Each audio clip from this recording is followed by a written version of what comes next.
ठेवलं. गेरॉल्ड ऑन्जरनी east India कंपनीला जो रिपोर्ट लिहिला आहे त्याच्यात शेवटी एक पॅरा घातला आहे त्यावेळेचा आहे की नारायण शेंडवी रायगडावरून आला, आम्ही शिवाजीला ते तांबं विकलेलं होतं, त्याने हुंडी दिलेली होती, त्याचा निकाल आज लागला आणि जी चांदी सगळीकडे 23 रुपये शेरांनी ती शिवाजीनं आम्हाला 28 रुपये शेरांनी दिली. पण 1.5 वर्ष चाललेलं हे प्रकरण एकदाचं निकालात लागलं आणि आम्हाला या प्रकरणात 22.5% तोटा झालेला आहे इंग्रजांनी लिहून ठेवलं. समुद्रावर गलबतांचा पराभव जर का करता येत नसेल तर जमिनीवर पैशाने तुमचा पराभव करतो आम्ही. ही सुद्धा काही गोष्ट साधी नाही आहे.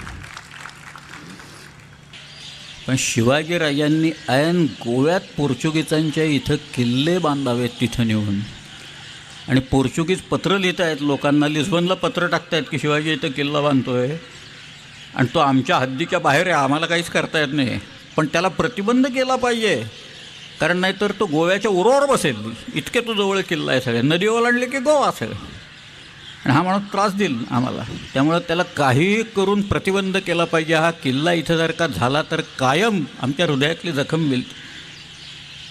पोर्चुगीज इतके घाबरलेले होते शिवाजी महाराजांना, इंग्रज लोक इतके घाबरलेले होते. शिवाजी महाराजांनी सुरत 2दा लुटली, 64 आणि 70ला. 64ला लुटल्याच्या नंतर हेनरी गॅरी नावाचा तिथं एक ब्रिटिश फॅक्टर होता. तुम्ही त्याची पत्र फक्त काढून वाचा, त्याच्यात एक वाक्य कॉमन सगळीकडं सगळ्या पत्रात आहे, Surat trembles at the name of Shivaji म्हणून. सुरत कापायला लागते, थरथरायला लागते. शिवाजी असं नाव काढलं की लोक घाबरायला लागतात आणि त्यांना कळत नाही आता हा जमिनीवर नाही येणार आहे का आता तो समुद्रात नाही येणार आहे, काही याम कळत नाही. ते ह्या माणसाला पंख आहेत, हा गुप्ते होतो कुठेही वगैरे बऱ्याच अफवा महाराजांच्याबद्दल लोकांनी उठवलेल्या होत्या. हे सगळं त्या आरमाराच्यामुळे शिवाजीराजांना साध्य झालं. ही काही सामान्य गोष्ट नाही आहे त्या पण जे शिवाजी महाराजांच्या वेळेला त्या बखरीत जे काही लिहिलेलं आहे कृष्णाजी आनंद सभासदांनी की तरांडी चक्राकार जातात, म्हणजे ती अशी जातात, सरळ काही जात नाहीत, त्याच्याकडं मध्ये दगड आहेत सगळ्या, ती अजूनही तशीच जातात, अजूनही आपल्याला तसंच न्यावं लागतं. त्यांना मी म्हटलं हा किल्ला इंग्रजांनी घेतला होता आणि याचं नाव फोर्ट ऑगस्टस असं ठेवलेलं होतं. मग तिथले ब्रिटिश लोक एकदम खुश झाले जहाजावरती आमच्या लोकांच्या ताब्यात. म्हटलं आमच्या लोकांनी चोपला नंतर परत काढून घेतला म्हटलं त्यांच्याकडनं किल्ला तो. सूर्यकोटि समप्रभ निर्विघ्नं कुरु मे देव सर्व कार्येषु सर्वदा. स्कॉटलंडमध्ये हॅब्रिडेन आयलंड टूर्स प्रायव्हेट लिमिटेड म्हणून एक कंपनी आहे आणि त्यांच्याकडे बरीच जहाजं आहेत. ते जगभर बेटांवरून टूर्स अरेंज करत असतात. काही वर्षांपूर्वी हॅब्रिडेन स्पिरिट नावाचं त्यांचं एक जहाज इथं आलं आणि गोव्याच्या बनियन टूर्स प्रायव्हेट लिमिटेडने त्यांना बोलवलेलं होतं. त्यांचे लोक इथे येऊन सर्व्हे करून गेले होते, किनारपट्टीचं आपल्या सर्व्हे करून गेलेले होते आणि त्यांनी 2 किल्ले निवडलेले होते की आम्ही मुंबई हा बेस धरून एक दमणचा किल्ला करणार, मग जंजिरा करणार आणि तिथनंच पुढं आम्ही विजयदुर्गला जाणार, सिंधुदुर्गला जाणार आणि पुढं गोव्यात जाऊन मजा करणार, असा एक त्यांचा एक कार्यक्रम होता त्यांचा सगळा. पण पुढं केरळा विरळा मालदीवपर्यंत जाणार होतो. गोव्यात माझे बरेच मित्र आहेत, म्हणजे मराठी माणसांनी गोव्यात गेल्याच्यानंतर नेमकं काय बघावं याच्यासाठी म्हणून मी गोव्यातल्याच आपल्या लोकांना घेऊन हिंडलो आहे की हे पाहिलं आहे काय तुम्ही सगळं, म्हणून म्हणाले मी नाही पाहिलं का. पण ऑस्कर डकुना म्हणून एक माझा मित्र, त्याने मला बोलावलं, मला विचारलं फोनवर की तुम्ही हे दाखवाल का, हे 2 किल्ले महाराष्ट्रातले त्या लोकांना समजावून सांगाल का. कारण ते लोक सगळे शिकलेले आहेत, लर्नेड लोक आहेत, and they have got lot of questions to ask. तर म्हटलं मी आनंदानं दाखवीन. कुठले 2 किल्ले दाखवायचे सांगा म्हणून. ते म्हणाले एक जंजिरा आहे आणि दुसरा सिंधुदुर्ग आहे, 2 किल्ले त्यांना बघायचे. तर म्हटलं मी दाखवीन. 100 लोक आले त्या जहाजात, 100 लोक होते. बहुतांश सगळे ब्रिटिश होते, पण काही स्पॅनिश, काही पोर्चुगीज वगैरे असे सगळे. मला तरुण मंडळी फार कमी दिसली. म्हणजे अलीकडं सगळीकडेच सांस्कृतिक कार्यक्रमात एकूण तरुण मंडळी बरीच कमीच असतात तशी. पण तिथं त्या लोकांनी आयुष्य काढलेलं आहे, कमावलेलं आहे, आणि आता ते बाहेर पडले होते सगळं जग बघण्यासाठी म्हणून. त्यांचं ते जहाज लांब उभं राहायचं, त्यांच्या टेंडर्समधनं ते किनाऱ्याकडे यायचे. त्या जंजिऱ्याचा घोळ तुम्हाला माहिती आहे, ते सगळं जंजिऱ्यात नेणाऱ्या ज्या काही तिथं नौका आहेत, ते तिथल्या त्यांची एक संस्था आहे आणि त्या संस्थेच्या ताब्यात आहेत सगळं. त्यामुळं आधी आम्ही त्या लोकांना ते जेटीवर उतरवायचो, मग ह्या शिडाच्या नौकेत बसवायचा आणि मग जंजिऱ्यात न्यायचं. तो जंजिरा आधी आम्हाला साफ करावा लागायचा. 1-2 दिवस जाऊन तिथला कचरा विचरा अमुक तमुक असं सगळा तो साफ करायचा. अनेक पोती कचरा निघायचा सगळ्यात. म्हटलं निदान हे बाहेरचे लोक येणार आहेत, तिथं पाहुणे मंडळी आहेत, त्यांचं तरी इम्प्रेशन असं नको की बाबा यांचे किल्ले म्हणजे नुसता कचरा जायचा सगळ्या किल्ल्यात, असं तरी व्हायला नको, म्हणून आम्ही आमच्या खर्चाने करायचो हे सगळं. पण ती ज्या वेळेला मंडळी आली, त्याच्यात मला आधी लोकांनी सांगून ठेवलं होतं, ह्याच्यात एक हिस्टोरियन्स आहेत आणि एक किल्ल्यांचे एक्सपर्ट आहेत, त्यांची बरीच पुस्तकं वगैरे किल्ल्यांच्यावर आहेत. म्हटलं काय हरकत नाही, त्यांचे काही प्रश्न असेल, त्यांना काय वाटेल ते विचारून. त्या लोकांना मी ज्यावेळेला जंजिऱ्यात आत घेऊन गेलो, तो किल्ला पाहिल्यावर एखाद्या साधकाला त्याच्या साधनेमुळं आणि भक्तिमार्गामुळं काही साक्षात्कार व्हावा, तद्वत त्या लोकांची अवस्था झाली. ते म्हणाले असा किल्लाच आम्ही पाहिलेला नाही. म्हटलं तुम्ही इथे येऊन पाहिलेत तरी काय मग आमच्याकडं. म्हटलं आमच्याकडं 750 किलोमीटर्सचा किनारा आहे महाराष्ट्राला, आणि या त्याच्यावर जंजिरा म्हणजे आयलंड फोर्ट्स आहेत, किनाऱ्यालगतचे किल्ले आहेत, आणि इथं जो इतिहास आहे तो 2000 वर्षापासून आहे. अगदी सातवाहनांच्यापासून काही किल्ले महाराष्ट्रात आहेत. वाकाटकांचे किल्ले आहेत, चालुक्यांचे आहेत, राष्ट्रकूटांचे आहेत, आणि शिलाहारांचे, कोकणच्या शिलाहारांचे काही किल्ले म्हटलं महाराष्ट्रात. एका ताम्रपटानुसार त्यांची राजधानी पुरी असं म्हटलं आहे त्याला. ती कदाचित घारापुरी असण्याची खूप शक्यता आहे. परंतु छोटे मोठे असे सगळे जर का किल्ले धरले, छोटे म्हणजे एखादा बुरुज असतो. तुम्ही जर का फ्रान्सच्या किनाऱ्यावरनं बेल्जियममध्ये वगैरे जाताना नॉर्मंडी वगैरे हा जो सगळा भाग आहे तिथं पाहिले असतील, तर तिथं एकच बुरुज आहेत, कारण संपूर्ण त्या किनाऱ्यावर तटबंदी बांधणं शक्य नाही आहे. म्हणून बुरुज उभारतात, त्या बुरुजाच्या आत ॲम्युनिशन्स असतात, वरती तोफा असतात, आणि मग येणाऱ्या त्या जहाजांच्यावर कोणी आलं समुद्रातनं तर ते हल्ला चढवतात. अशा बुरुजाला मार्टेलो टॉवर म्हणतात. आणि असा मार्टेलो टॉवर आपल्याकडं आहे. कुठं आहे तुम्ही सांगेन नंतर काय. तर म्हटलं आमच्याकडं हे सगळं वैभव आहे मोठं. तर म्हणाले आम्हाला काही कल्पना नाही आहे की आमच्याकडं याच्याबद्दल काहीही लिहिलेलं नाही आहे. इतके उत्तम किल्ले असतील ह्याची आम्हाला कल्पनाही नाही आहे. ह्या जंजिऱ्याला जे बुरुज आहेत त्या बुरुजाला मजले आहेत बरं का. एकेका मजल्यावर निदान किमान 50 ते 60 पहारेकरी राहतील एवढे तिथं जागा आहे त्या एकेका बुरुजात. अली नावाचा बुरुज आहे, त्याला 2 मजले आहेत वरती, त्याच्याही वरती तोफा आहेत सगळ्या. त्या जंजिऱ्याचे 21-22 बुरुजांवर मिळून जवळजवळ 300 ते 350 तोफा होत्या. फ्लँडर्सच्या लढाईतल्या काही तोफा तिथं होत्या, काही पितळेच्या तोफा तिथं होत्या. त्या आपल्या लोकांनी पळवून आटवल्यानंतर पितळेचे तोफा. पण म्हटलं हे मोठं वैभव आहे आमचं सगळं. त्यांनी नोट्स काढल्या त्याची. तो म्हणाला आम्ही ह्याच्यावर आता लिहिणार, फोटो आहेत ते आम्ही टाकणार, पुस्तकात आम्ही हे सगळं लिहिणार. तो माणूस इतके प्रश्न विचारत होता की या तोफा आणल्याच कशा इथं. त्याच्या 3 तोफा मोठ्या पडल्यात, लांडा कासम चावरी वगैरे, त्या मोठ्या खूप मोठ्या तोफा आहेत जंजिऱ्यावर.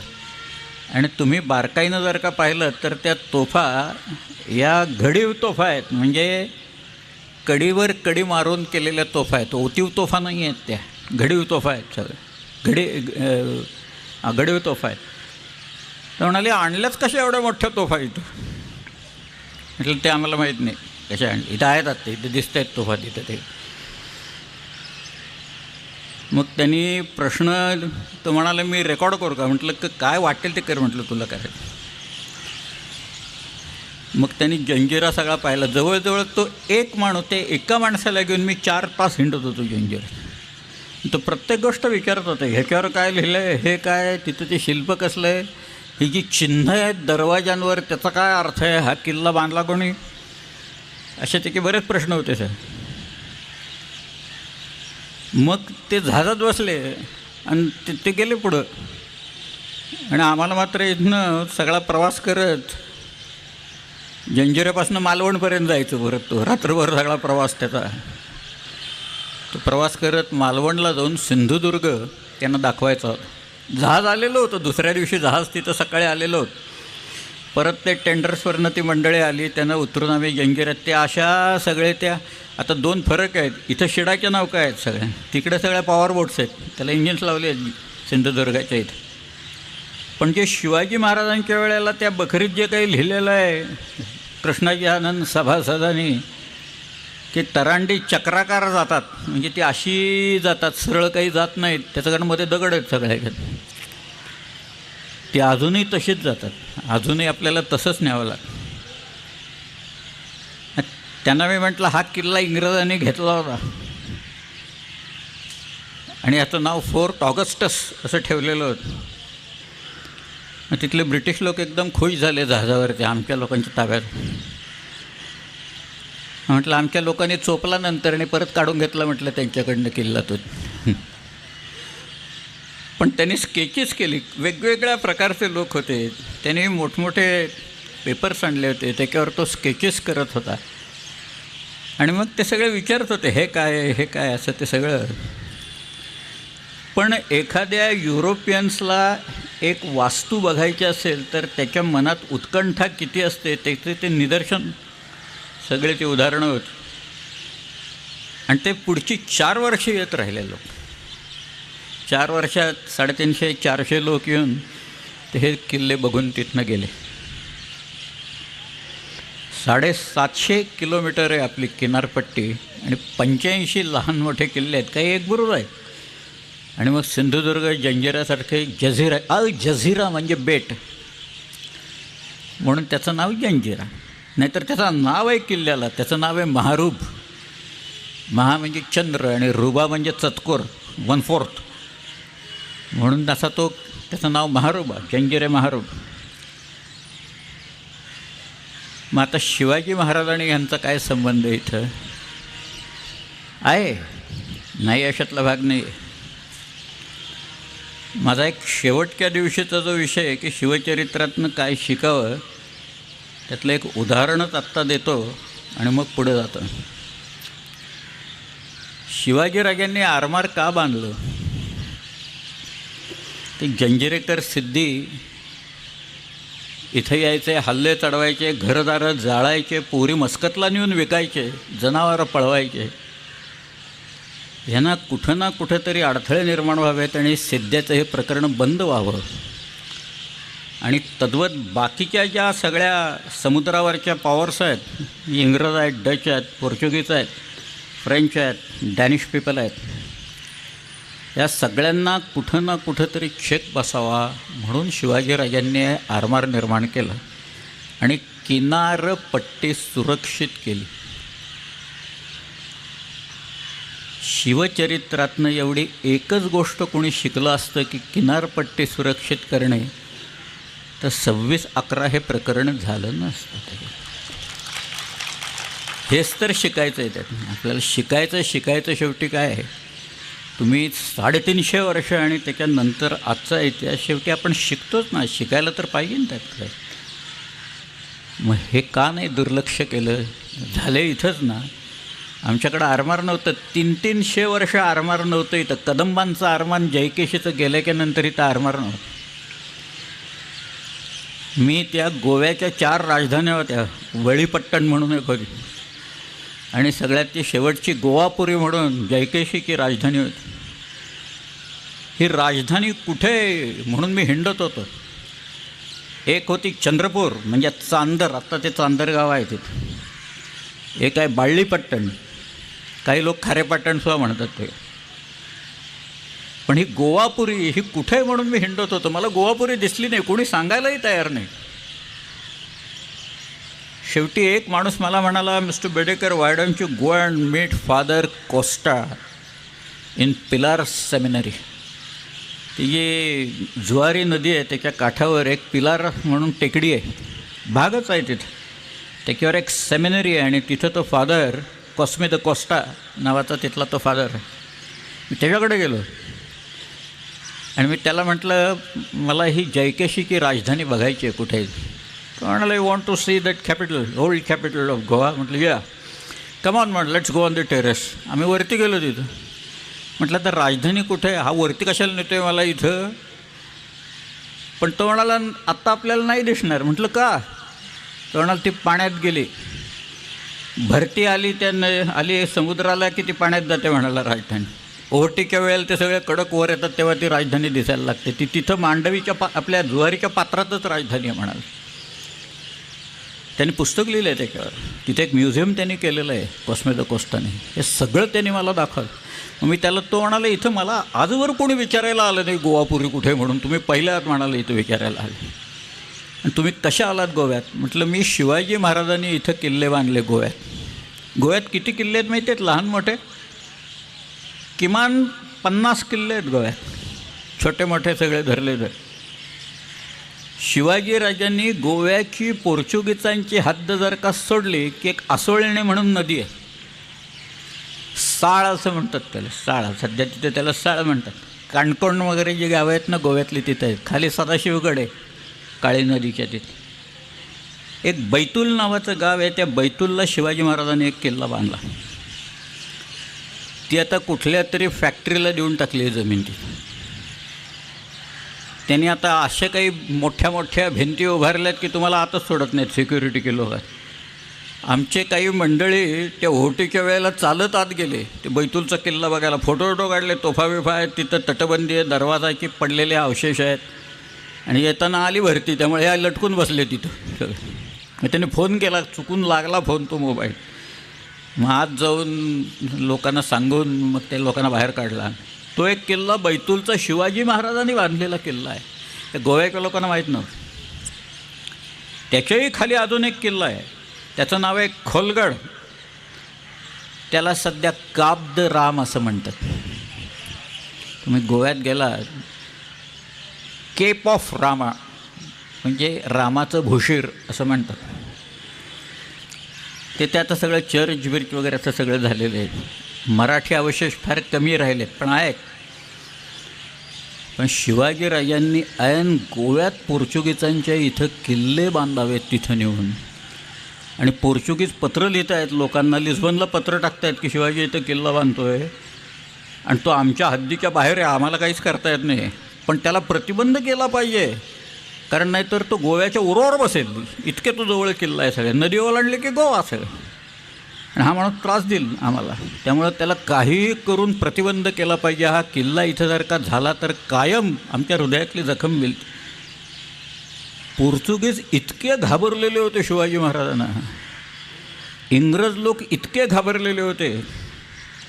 शिवाजी महाराजांनी सुरत 2दा लुटली, 64 आणि 70ला. 64ला लुटल्याच्या नंतर हेनरी गॅरी नावाचा तिथं एक ब्रिटिश फॅक्टर होता. तुम्ही त्याची पत्र फक्त काढून वाचा. त्याच्यात एक वाक्य कॉमन सगळीकडं सगळ्या पत्रात आहे. Surat trembles at the name of Shivaji म्हणून. सुरत कापायला लागते, थरथरायला लागते. शिवाजी असं नाव काढलं की लोक घाबरायला लागतात. आणि त्यांना कळत नाही आता हा जमिनीवर नाही येणार आहे का आता तो समुद्रात नाही येणार आहे, काही याम कळत नाही. ते ह्या माणसाला पंख आहेत, हा गुप्ते होतो कुठेही वगैरे बऱ्याच अफवा महाराजांच्याबद्दल लोकांनी उठवलेल्या होत्या. हे सगळं त्या आरमाराच्यामुळे शिवाजीराजांना साध्य झालं. ही काही सामान्य गोष्ट नाही आहे. ते आरमार निर्माण करणं, आमचं आरमार तुम्ही बघा आता काय. एक रशियन विमानवाहू नौका आणायची की नाही, आणि त्याच्यासाठी कित्येक हजार कोटी रुपये तिथे रशियाला द्यायचे. आणि ग्लॉस्कोफ नावाची ते शिप इथं आणायचं. आता ते विक्रांत काढले त्यांनी, आता मोडीत काढलेलं जहाज आहे त्यात. ग्लॉस्कोफ आता आणणार आहे तिथे. म्हणजे अजून एक जंग तिथं येणार आपल्यावर. शिवाजीराजांनी स्वतःचं आरमार स्वतः उभं केलं. आणि त्या होड्यांनी नंतर जो काही पराक्रम केला आहे तो पराक्रम फार विलक्षण आहे. तो पराक्रम पूर्ण मी सांगतो, पण 15 वर्षात शिवाजी महाराजांच्या आरमाराने जो पराक्रम केला त्याला पहिल्यांदा हे आरमार आणि त्याच्या जहाजाची क्वालिटी फडतूस आहे असं म्हणणारे इंग्रज 15 वर्षानंतर म्हणायला लागले की शिवाजी राजांच्या सारख्या बोटी आमच्या आरमारात हव्यात. हे 15 वर्षात फरक कसा काय पडला. Britannia rules the waves, Britain shall never be slaves असं म्हणणारे इंग्रज म्हणत आहेत की त्या चपळ बोटी आम्हाला फसवतात आणि अशा बोटी इंग्रजी आरमारात हव्यात असं इंग्रज मुंबईचे इंग्रज म्हणत आहेत तिथले. हा जो फरक आहे त्या आरमारातला, हा फरकच विलक्षण आहे सगळ्यात. शिवाजीराजांच्या आरमाराची सुरुवात जी झाली त्याच्या पाठीमागची एक छोटी पार्श्वभूमी आहे त्याला. हा सगळा खेळ सुरू झाला 57 साली, 1657मध्ये सुरू झाला. स्वतः औरंगजेब त्यावेळेला इथं आलेला होता. हिंदुस्थान तो बादशाह नव्हता त्यावेळेला, शहाजहान होता जिवंत. आणि औरंगजेब आणि शहाजहानचे इतर पुत्र शहाजहान कधी वर जातो हे बघत बसलेले होते, वाट बघत बसलेले. त्यात धाराशिकोह होता, त्यात मुराद होता, त्यात औरंगजेब होता, त्यात शहाशुजा होता. बाबासाहेबांनी, कारण बाप मेल्याखेरीज गादीवर येता येत नसे, भावांना मारल्याखेरीज गादीवर येता येत नसे. बाबासाहेब पुरंदरेंनी त्यांच्या पुस्तकात एक वाक्य असं लिहिलेलं आहे की या मुघल शहाजाद्यांना असं वाटत असे की आपला बापच जन्माला आला नसता तर किती बरं झालं असतं, आपणच गादीवर जाऊन बसलो असतो लगेच. ते कसं आहे. पण औरंगजेब 57मध्ये दक्षिणेत कल्याणी विदर्भ इथं बसलेला होता. आणि शिवाजीराजे बघतायत बरं का, सगळं बघतायत. यांच्या हालचाली काय आहेत, या औरंगजेबाच्या आणि आदिलशाहीच्या लोकांच्या हालचाली काय आहेत. त्या दोघात आता तह होणार की काय असं वातावरण निर्माण व्हायला लागलं कल्याणी आणि बिदरच्या इथं. एक किल्ला घेतला औरंगजेबाने. बरं, जर का त्यांच्यात तह झाला, हे दोघं मिळून आपल्यावर हल्ला करतील आणि आपण टिकणार नाही. मग हे शिवाजी महाराजांना माहिती होतं की आदिलशाही मुघल दोन्ही सैन्य चालून आली तर आपण कुठं काय लढायचं सगळं. म्हणून ही बातमी तह होतोय की नाही ही बातमी काढण्यासाठी शिवाजी महाराजांनी आपला एक माणूस, भयंकर बेरकी त्यांचे वकील सगळे, सोनो विश्वनाथ दबीर याला पाठवला तिथं. तो बहुधा त्यांचा परराष्ट्र मंत्री असावा तिथं. ते तो गेला औरंगजेबाकडं. त्याने एक महाराजांचं पत्र दिलं त्यांनी. आणि त्यात लिहिलं होतं, आम्ही भयंकर गुन्हे आधी केलेले आहेत सगळे, तुम्ही आम्हाला माफ करा, तुमच्या वतीनं आम्ही मुघलांचा कारभार हिथं करतो बिरतो वगैरे भरपूर प्रलोभनं सगळी सांगितलेली होती.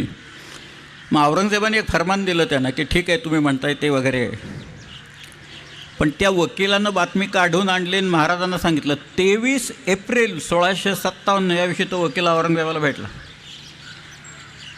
आणि त्याच्यात त्यांनी सांगितलं की आता फरमान दिलं औरंगजेबाने, पण तिथं वातावरण असं आहे दोघांचा तह होणार ना आपल्यावर येणार चालू.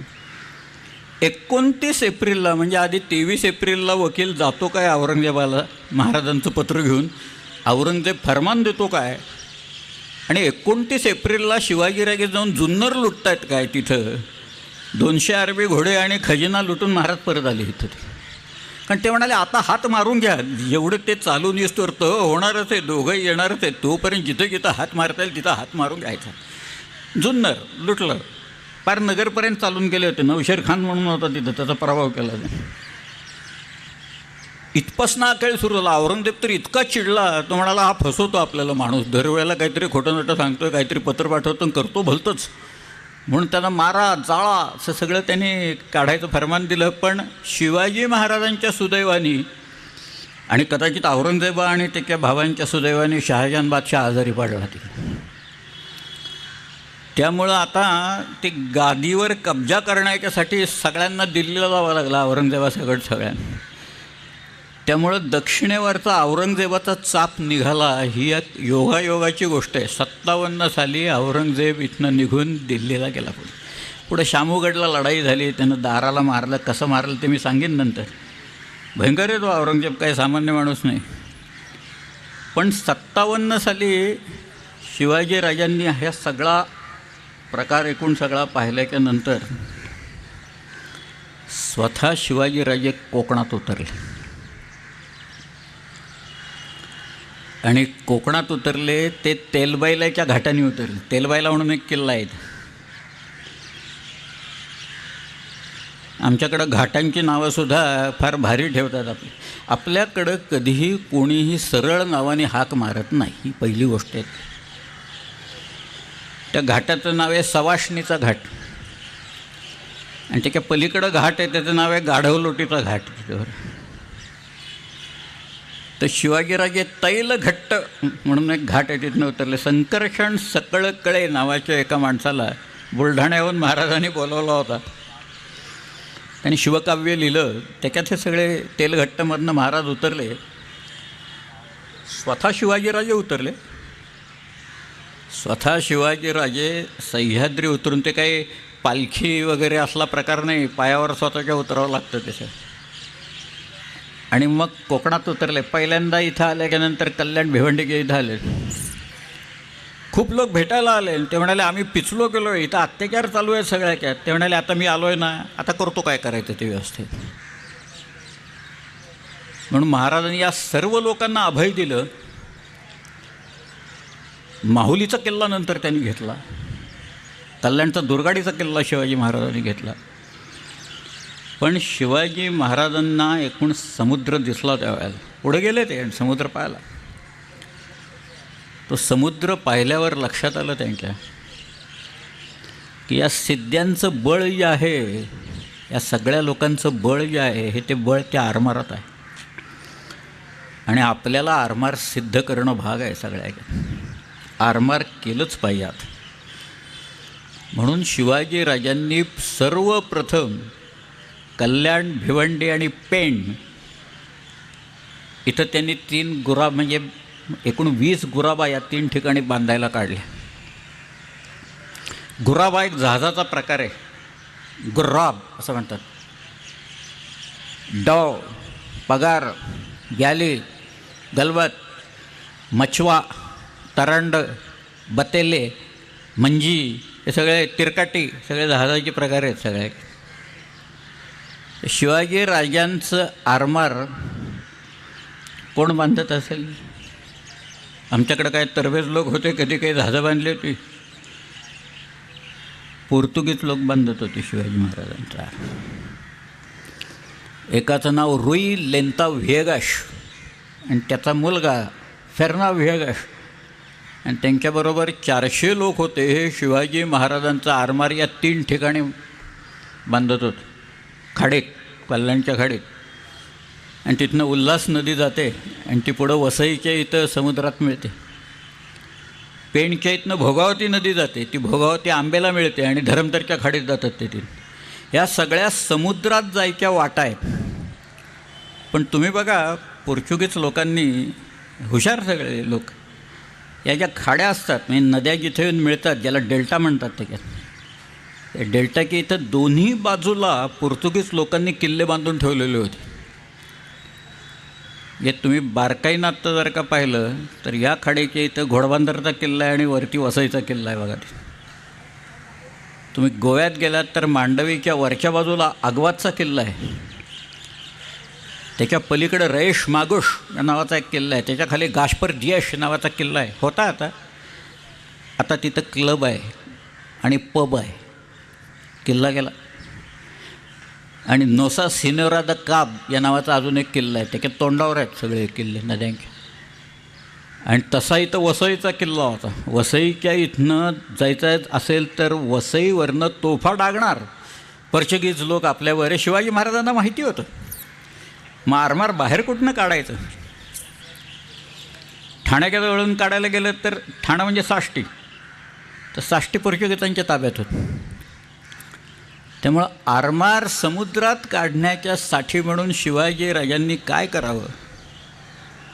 शिवाजीराजांनी वसईचा जो कॅप्टन आहे, त्या वसईच्या कॅप्टनचं नाव होतं आंतोनियो द मेलो द कास्ट्रो. याला एक पत्र लिहिलं की आमची जहाजं बाहेरून लाकूड फाटा घेऊन येतील इथं आणि मग आमच्या गुरावा या इथनं समुद्रात जातील, त्यांच्यावर तोफा डागायच्या नाहीत. हा माणूस मोठा चलाक होता बरं का, मेलो द कास्ट्रो. उद्योगी उपद्व्यापी माणूस होतो. त्यांनी ते सगळं पत्र, आपल्यावर नको जबाबदारी, हे काय आपण परस्पर लिहायचो तरी हा उद्योग करणार आहेत हा माणूस, त्याला माहीत होतं. म्हणून त्यांनी ते पत्र सकट स्वतःच्या रेकमेंडेशन सकट गोव्याला पाठवून दिलं. ते तुम्ही निकाल लावा त्याचं काय करायचं ते. गोव्यात एक मोठी सभा भरली. पार ते इन्क्विजिशन, जे गोव्यात एक इन्क्विजिशन नावाचं एक पिरवळकरांचं पुस्तक आहे बघा, कसे लोकांचे हाल करायचे दिलेले आहे ते टेबलही आहे अजून इन्क्विजिशनचं तिथं. प्रचंड हाल लोकांचं. त्याच्यातला तो वास्को शेलूसपासनं सगळे गोव्याचा विजरईपासनं ही सर्व मंडळी तिथं बसली आणि मग त्यांची चर्चा झाली. आणि ती चर्चा अशी होती की आता शिवाजी महाराजांना प्रतिबंध केला पाहिजे. हे आरमार आलं तर अगदी डोक्यावर वाटणारा माणूस, पण तो बलाढ्य झालेला आहे आणि त्याला सौम्य शब्दात आपण प्रतिबंध केला पाहिजे. बघा महाराजांची ताकद किती वाढलेली असेल की हा माणूस बलाढ्य झालेला आहे आणि साध्या सोप्या शब्दात ह्याला सांगितलं पाहिजे. म्हणजे असं नाही म्हणाले की आक्रमण करून सगळा त्याचा खेळ उडवून टाकू, नाही, तसं नाही. गोव्यात मग आता पत्र कोड लिहिणार आणि काय लिहिणार? शेवटी ते विजरेला पत्र लिहावं लागलं आणि ते विजरेनं पत्र पाठवलं की प्रतिबंध करू म्हणून. पुढं काय झालं त्याची नंतरचा पत्रव्यवहार काही फारसा आपल्याकडे उपलब्ध नाही आहे. परंतु शिवाजी महाराजांचं ते जे आरमार आहे ते आरमार समुद्रात आलं. ते बहुधा रात्री आलं, कारण हे आपले लोक हे भयंकर ते रात्री सगळे हल्ले करण्यात आणि अत्यंत चपळ होत. समुद्र पूर्ण माहिती होता त्यांना, कुठं पाणी खोल आहे, कुठं उथळ आहे, वारे कशा असतात, मतलई कशी वाहते, हे सगळं त्यांना पाठ होतं. विशेषतः आपल्या ज्या नौका होत्या त्या वलवत नेत असत. आणि आपल्याला या इंग्रजांच्याकडे मोठी जहाजं कुठली वलवता येत ते त्यांचं सगळं ते शिडावर अवलंबून, वारा पडला की बसा बोंबलत त्यांचं. तसं नव्हतं आपलं, आपल्याकडे वलवत मारायचे लोक सर. पण ते आरमार समुद्रात आलं. 64 सालची गोष्ट आहे. 64च्या डिसेंबरमध्ये इंग्रजांचं पत्र आहे की शिवाजी महाराजांचं आरमार समुद्रात आलं आहे, पण त्याचे जी जहाजं आहेत सगळे मिळून काहीतरी 30-35 जहाजं असतील. त्याच्यात गुराबा आहेत, काही गलबत आहेत. पण त्या जहाजं एकूण त्यांची क्वालिटी एवढी फडतूस आहे की आमच्याकडे एक फ्रिगेट असेल, एक युद्धनौका असेल तर आम्ही आज सगळा खेळ उडवून टाकू. शिवाजी महाराज. इंग्रजांना खेळ उडवता आला नाही हो. शेवटी इंग्रजच उखडले गेले सगळ्या ह्याच्यातनं. पण इंग्रज हे पत्र लिहून म्हणत होते शिवाजी महाराजांचा खेळ आम्ही उघडून लावू हे आत्ता. कारण तुम्हाला असा आहे, एखादा खेळ सुरू झाला, आजार असेल ना तर त्या आजाराला औषध ताबडतोब द्यावं लागतं. 60-65 वर्षानंतर औषधं द्यायचा प्रयत्न केला तर काही उपयोग नसतो त्याच्यात. तसं आहे ते की ते आरमार होतं ते तेव्हा it should have been nipped in the bud, पण ते इंग्रज करू शकले नाही. इंग्रजांना ते जमलं नाही आणि शेवटी शिवाजी महाराजांचा आरमार समुद्रात आला आणि पुढं त्या आरमारातल्या लहान मोठ्या जहाजांची संख्या किमान 300 झाली. याच्यासाठी लाकूड कुठनं आणलं? लाकूड आणलं कर्नाटकातनं. आपलं लाकूड वापरायचं नाही. शिवाजी महाराजांच्या पत्रात लिहिलेलं आहे की फणस आणि आंबा हे वृक्ष अतिशय चांगले आहेत जहाजं बांधायला, कारण ते खाली सडत जातं नंतर खालनं. परंतु ही झाडं रयतेनं लेकरासारखी वाढवली असतात असं त्यांनी लिहिलं. त्यामुळं त्याला हात लावायचा नाही. सागाची झाडं इथं खूप आहेत. तुम्ही सरकारात सांगा आणि मग सरकारला सांगून सागाची झाडं घेऊन जा. किंवा एखादा शेतकरी जर का म्हणत असेल की झाड वठलं तुम्हाला पाहिजे असेल तर झाड घेऊन जा, तर त्याला पैसे देऊन त्याच्याकडनं तो लाकूड आणा म्हणतो. इतका प्रजाहितदक्ष राजा होता. बारीक सारीक गोष्टी असतात. मी ते एका ठिकाणी वाचले, इंग्रज म्हणायचे की शिवाजी महाराजांची जी जहाजं आहेत ना त्याला कुठेही ते सुरसं किंवा खिळे असे मारलेले नाही आहेत कुठे, आणि ते गंजतात लगेच. बहुतेक चांबडं बांधलेलं असेल किंवा काहीतरी असेल, पण निदान खिळे आणि हे कुठं आयर्न वापरलेलं नव्हतं त्यांनी ह्या सगळ्या. पण ते आरमार जेव्हा असतं त्याला ते वर्षातनं ते म्हणजे कायम त्याची निगा ठेवावी लागते. खारं पाणी असतं, खाऱ्या पाण्यात खराब होतं ते, शिडं फाटतात. तुफान जर का आलं तर शिडं फाटतात. डोलकाट्या असतात, ते डोलकाट्या पडतात सगळ्या ह्याच्यात. नाही तर खलाशी हा एक वर्ग कसा असतो हे आपल्याला माहिती आहे सगळं ते. पण हे आरमाराचे लोक तरी कोण होते मग? हे काही ट्रेंड लोक होते? कोण ट्रेनिंग देणार या लोकांना? पण इथलेच लोक होते सगळे. त्यात कोणी कोळी असेल, त्यात कोणी भंडारी असेल, त्यात आगरी लोक होते, त्यात दालदी होते, त्यात खारवी होते. ह्या सगळ्या मंडळींनी शिवाजी महाराजांचा आरमार सांभाळला. दौलत खान आरमाराचा एक प्रमुख होता, मायनाक भंडारी, त्याचं आडनाव भाटकर. मायनाक भंडारी आणि त्याचा भाऊ वेंटजी सरंगी, इंग्रजांच्या कागदपत्रात ते वेंटजी सरंगी कॉमनली नोन ॲज दर्या सरंगी असं लिहिलेलं आहे. दर्या सारंग हे नाव एका पद आहे असा एक लेख आहे दत्तवामन पोद्दारांचा. पण ते उपाधी ह्याला दिलेली होती वेंटजी सरंगीला, आणि तो मायनाकाचा भाऊ होता. या सगळ्या मंडळींनी शिवाजी महाराजांचा आरमार चालवला. आपलं जे आरमार होतं महाराजांचं ना, ते फार खोल समुद्रात जायचं नाही. खोल समुद्रासाठी नव्हतंच ते मुळात. त्यात गेलं की तुम्हाला सगळ्या नॅव्हिगेशनची इक्विपमेंट लागते. आपल्याकडं कुठलं काय होतं नॅव्हिगेशन, काही नाही. त्यामुळे किनाऱ्यानं हे चालायचं. आणि शेवटी त्या आरमाराचा उपयोग हा किनाऱ्याच्या संरक्षणाच्यासाठीच केला होता. पण त्या रामचंद्र पंतांनी जी नीती सांगितली त्याच्यात फार सुंदर वाक्य आहेत. मी काल सांगितलं ना, तो एका वाक्यात सार एसेन्स सांगून जातो सगळ्या ह्याच्यात. तर तो आरमार तो स्वतंत्र राज्यांगाचं आहे. आणि पुढचं वाक्य असं आहे, ज्याचे आरमार त्याचा समुद्र, असं पुढचं वाक्य आहे. तुम्हाला समुद्रावर हुकूमत करायची असेल तर तुमच्याकडं आरमार पाहिजे. हे बरोबर ओळखलं बघा राजा. काय आयुष्य शिवाजीराजांचं, 50 वर्षांचं, 18,306 दिवसांचं आयुष्य आहे. त्यातली पहिली आपण 15 वर्ष सोडून दिलं, लहान होते तोपर्यंत. एक 6,000 दिवस गेले त्याच्यात. पण 12,000 दिवसात शिवाजीराजांनी जे काही निर्माण केलं फार विलक्षण आहे.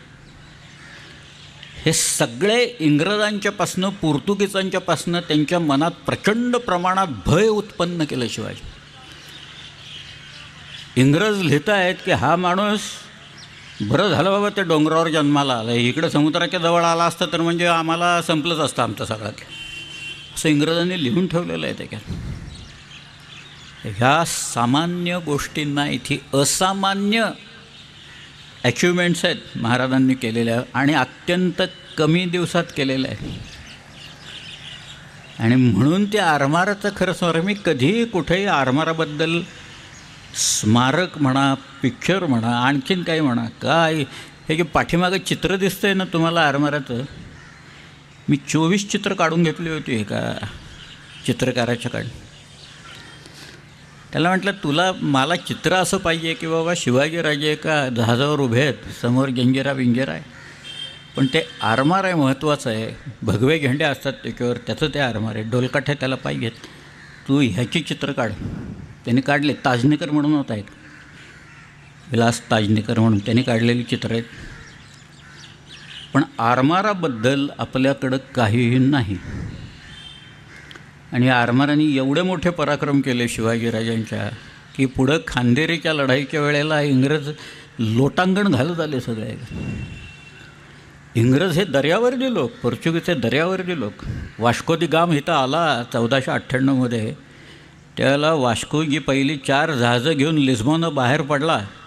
तो पहिल्यांदा इकडं यायच्या व केप ऑफ गुड होपला यायच्या की तो पहिल्यांदा गेला वेस्ट इंडियन बेटांच्याकडे गेला निघून. ॲझोर्स वगैरे असे आयलंड्स आहेत बघा तिथं. एमेलिया एरहाटचं विमान वगैरे जिथं पडलं ना, साधारण तो भाग आहे. त्याच्या खलाशाने 2 महिने तिथं किनारा पाहिला नव्हता, जमीन दिसलेली नव्हती, आणि ते खलाशी वेडे व्हायची वेळ आलेली होती. हा पिस्तल काढून बसलेला होता तिथं. तो म्हणाला तुम्ही कुचराई केली की मी गोळ्या घालीन म्हणाल तुम्हाला. आणि पुढं गेल्यावर त्यांनी जे जहाज फिरवलं तो एकदम केप ऑफ गुड होपलाच आला तो. आणि मग वळसा घालून झांझिबारला आल्यावर त्याला तिथे एक अरब नॅव्हिगेटर मिळाला आणि मग त्याला कालिकतला आणून सोडलं त्यांनी, त्या अरब नॅव्हिगेटरने. पण वास्को द गाम हा केवळ त्याच्या एकट्याच्या कर्तृत्वावर 4 जहाजं घेऊन आला. पुढं 2 जहाजं स्कटल केली त्यांनी. त्याचा भाऊही त्याच्यात गेला. पोर्टा नोवा नावाची बंदरं आहेत तिथं गेला त्याचा भाऊ. पण तो ज्या वेळेला परत लिस्बनला गेला त्याचं स्वागत इतक्या प्रचंड प्रमाणात झालं. काव्य म्हणत होते तिथं, बँडवाले बाजा वाजवत होते त्यांचा सगळे लोक जमलेले होते. आता देशातला म्हणजे जगाचा मसाल्याचा व्यापार आपल्या हातात आला आहे असं वातावरण लिस्बनला निर्माण झालेलं होतं. त्यांनी स्पॅनिश प्रिन्सला पत्र पाठवले त्याच्यात केवळ एका गोष्टीमुळे. पण पोर्चुगीजचा नेते येऊन पाय रोवले. 1498मध्ये रोवले पाय. ते इथनं ते पोर्चुगीजांचं उच्चाटन करायला 1960 साली जडावं त्याच्यातनं. काय साध्या गोष्टी नाहीत. कुठपर्यंत कसे कडवे लोक असतात हे बघा. ते काय पोर्चुगीज फार दर्यावर जे होते अशा भागाने पोर्तुगीजांच्याकडचं एकूण त्यांचं जे काही आरमाडा होतं सगळ्यात मोठं स्पॅनिश आरमाडा होतं. आणि या आपल्या भागात डचांचं आरमार मोठं होतं. बटेवियाला नेऊन ठेवायचे. बटेविया म्हणजे आत्ताचं इंडोनेशिया आहे ना, तिथं सगळ्यांना नेऊन हे डच लोक नेऊन ठेवायचे तिथे. पण शिवाजीराजांनी पुढं पाँडिचेरीसुद्धा हस्तगत केली. ही काही साधी गोष्ट आहे का? ईस्टर्न कोस्टवर आपले लोक गेले. काही आरमारातनं केले, काही खुशकीच्या मार्गानं गेले. पण किन्नर महाराजांचं हे आरमार हे तिथं त्याच्यात जात होतं. खांदेरीची कथाच एक फार विलक्षण आहे सगळ्या. त्याच्या आधी तुम्हाला मी एक गंमत सांगतो. इथं मुंबईला जेरॉर्ड ऑन्जियर या नावाचा एक डेप्युटी गव्हर्नर होता. हे सगळे शिवाजी महाराजांच्या हालचालीवर नजर ठेवून आहेत बरं का हे सगळे लोक. पोर्चुगीजांनी तर त्यांची तुलना सर्टोरियस, हानिबॉल, गुस्टाफस अडल्फस, ॲटिला, हर्क्युलिस या सगळ्यांशी केलेली आहे. ते ॲटिला हूण होता, हूण. आणि तो त्याची जवळची राज्य होती. मी तुमच्या राज्यांवर हल्ला करणार नाही म्हणून तुम्ही मला खंडणी द्यायची.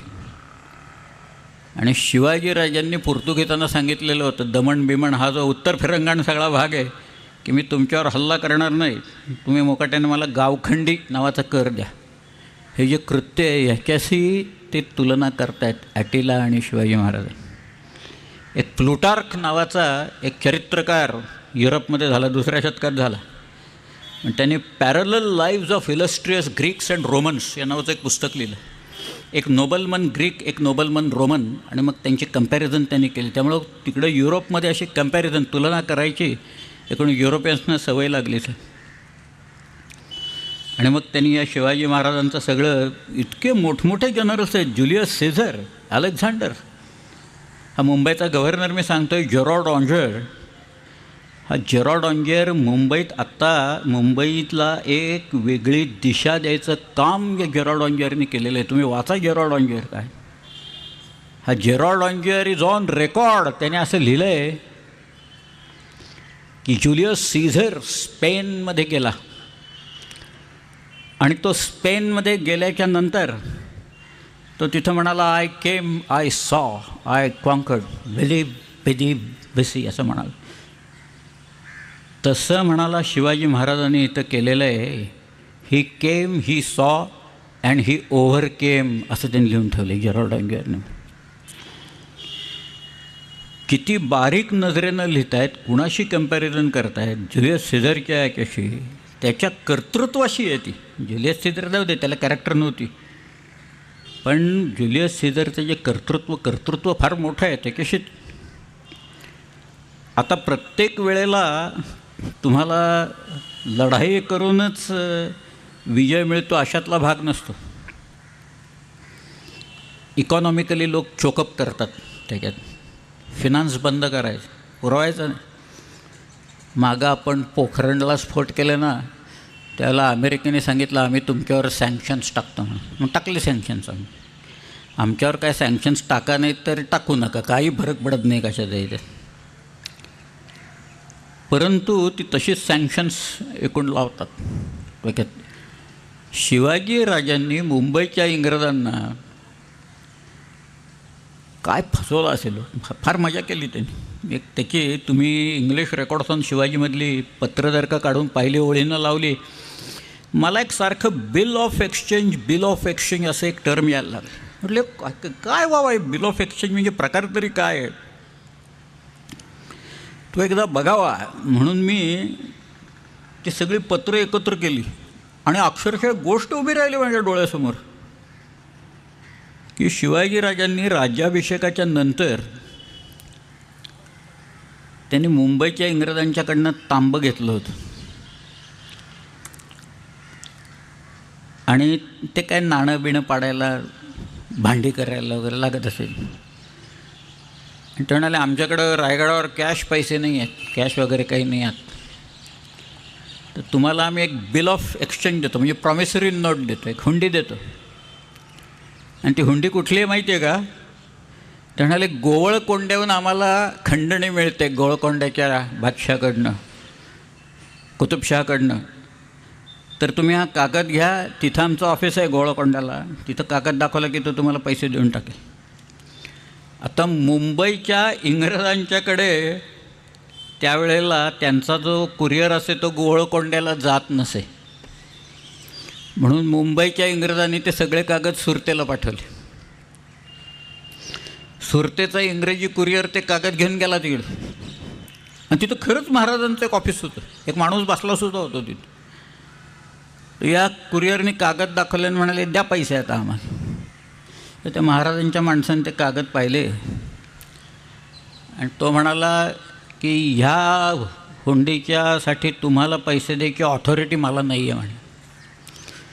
तर म्हणाले जी ऑथॉरिटी ज्यांच्याकडं आहे ते प्रल्हाद निरागी रायगडावर गेलेले आहेत. आता हे थोडक्यात म्हणजे तुम्ही रायगडला तरी जा, नाही तर प्रल्हाद निरागी परत येस्तोवर थांबा, काय करायचं ते तुम्ही ठरवायचं. आता हा कुरिअर आहे शेवटी, तो काय करणार तिथं. त्याने आपले कागद बिगद सगळे धोकटीत घातले. हा सुरतेला आला, सुरतेच्या इंग्रजांना रिपोर्ट केला त्यांनी.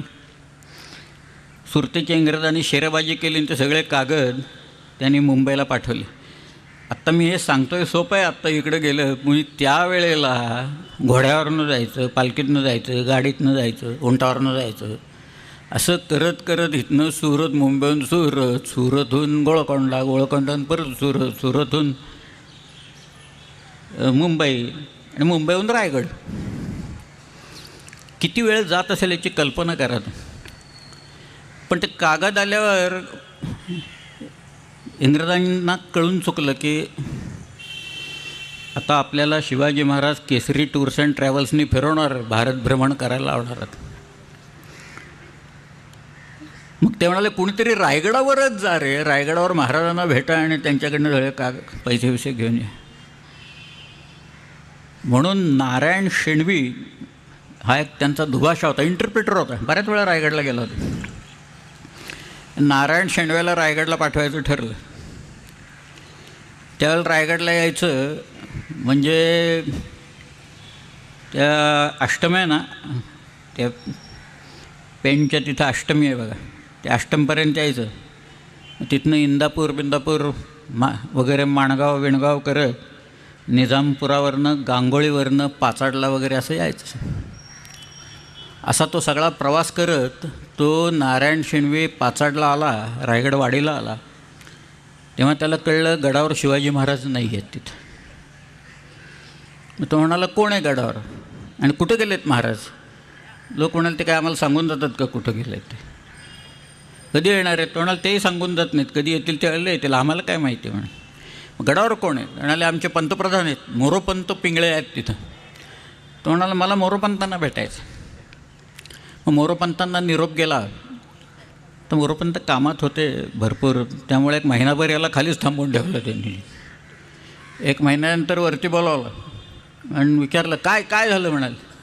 मग ह्याने ते सगळं सांगितलं, तुम्ही तांबं घेतलं, आम्हाला हुंडी दिली, आमचा माणूस गोळकोंडा गेला, तिथनं आला. तो म्हणाला प्रल्हाद निराजी इकडं रायगडला आलेत.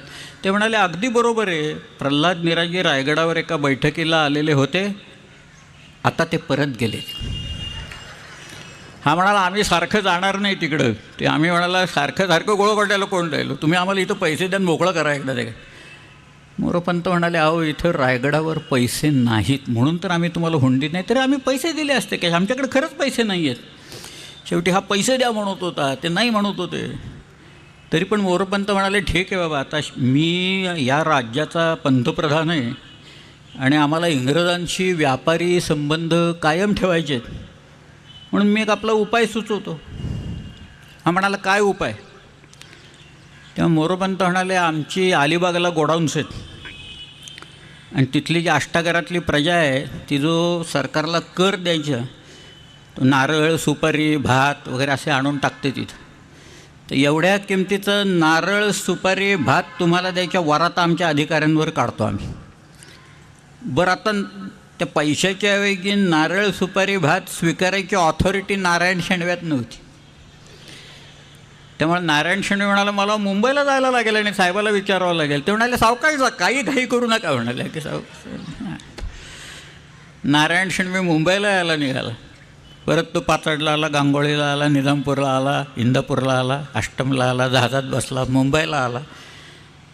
त्याला येताना पाहिल्यावरच जेरॉड ऑंजरला कळलं ह्याच्या हाताला काहीही लागलेलं नाही. तो म्हणाला काय झालं?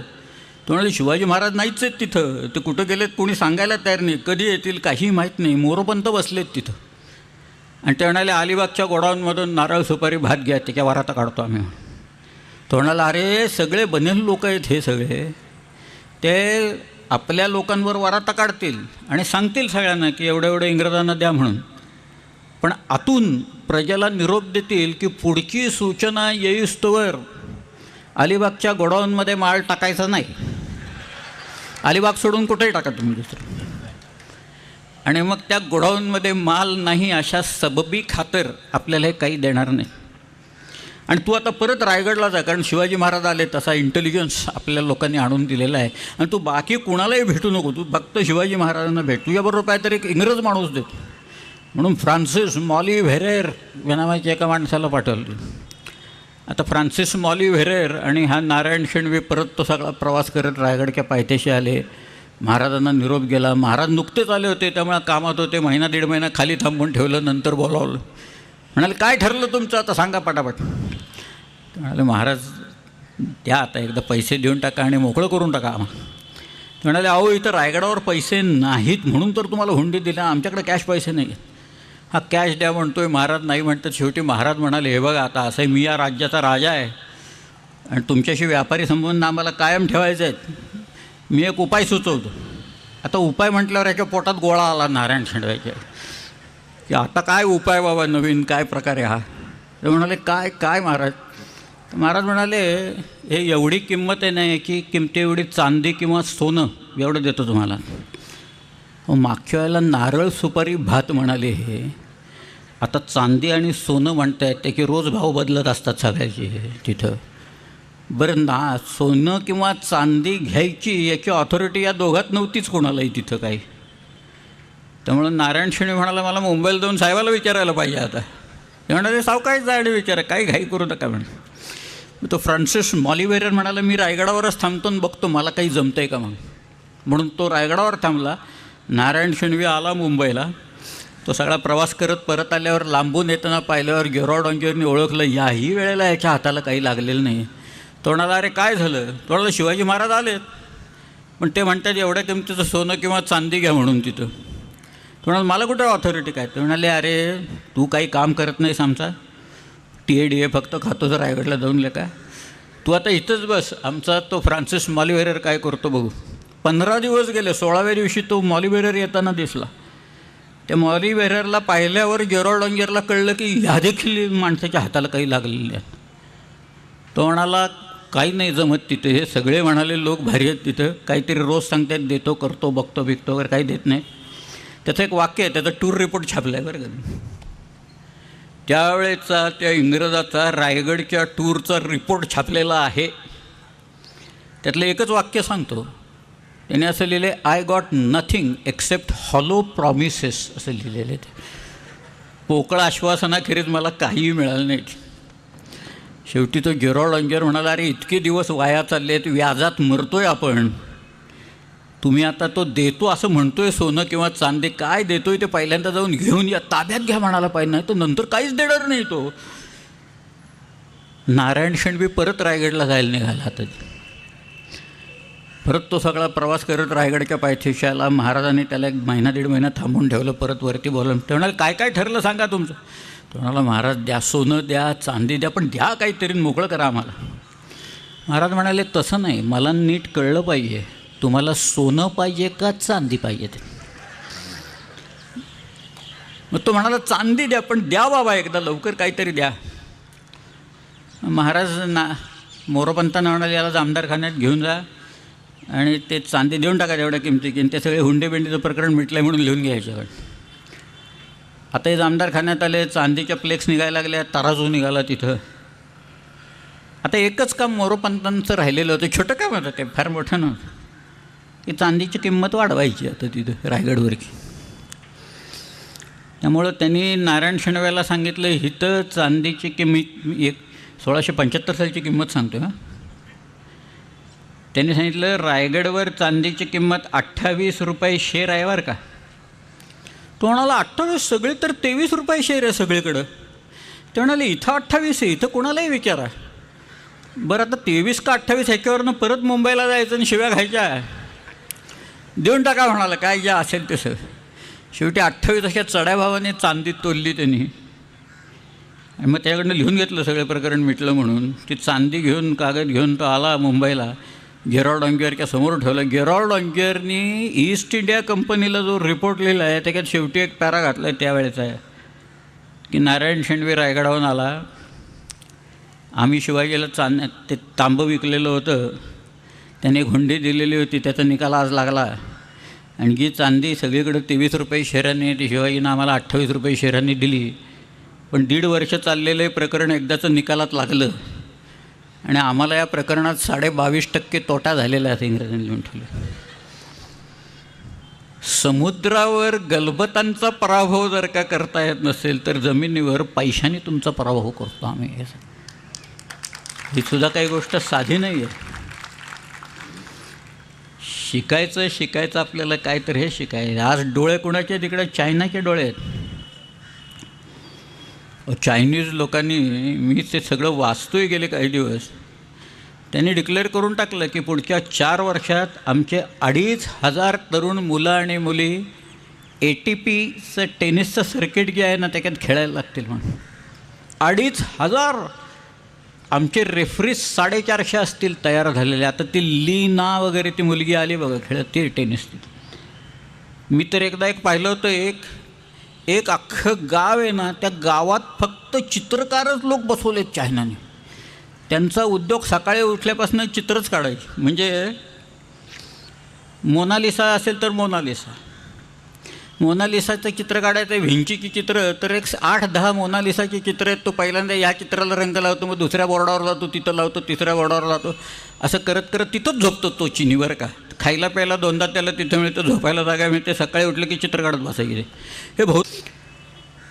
पण ते सुद्धा सावरकर म्हणाले होते, आणि आंग्र्यांचा तो बेस होता अंदमान अँड निकोबार.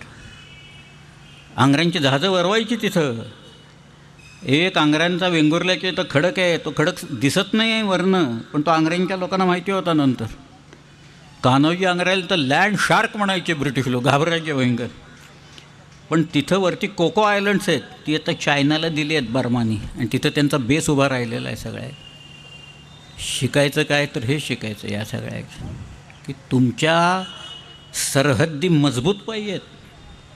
शत्रूनं त्याच्याकडं वक्रदृष्टी करता कामा नये, कुठे पाहायची हिंमतच होणार नाही.